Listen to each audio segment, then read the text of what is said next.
नमस्कार मित्रों, अमारी एसआरटी गुजराती चेनल में तमारुं स्वागत है।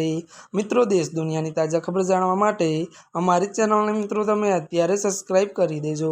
अत्यार हालनी सौथी मोटी अने दुखद खबर सामे आवी रही है। जी आ मित्रों, आपने जणावी दी कि बात करवामां आवे तो त्यारे मित्रों दिग्गज नेता मोहनसिंह राठવાનું निधन।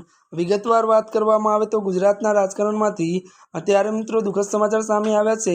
गुजरातना अत्यारे पूर्व वन मंत्री अने 10 वखत धारासभ्य रही चूकेला छोटाउदेपुरना दिग्गज आदिवासी नेता मोहनसिंह राठવાનું निधन थयुं छे। मळती विगतो अनुसार मित्रों वधु आपने ए पण जणावी दीए के त्यारे मित्रों आपने बात करवामां आवे तो आदिवासी नेता मोहनसिंह राठવાનું निधन थयुं छे। त्यारे मित्रों वधु बात करीए तो लांबी बीमारी बाद मोहनसिंह राठवाए त्यारे 82 वर्षनी उंमरे आ दुनियाने त्यारे मित्रों अलविदा कही दीधुं छे। अने वधुमां वात करीए तो तेमना अवसानथी राजकीय जगतमां शोकनो माहोल छवायो छे। अत्यार हालनी आ सौथी मोटी अने दुखद खबर मळी रही छे। आजना माटे बस आटलुं ज। अमारी चेनलमां नवा होय तो अमारी चेनलने लाइक शेर अने सब्सक्राइब करी देजो। धन्यवाद।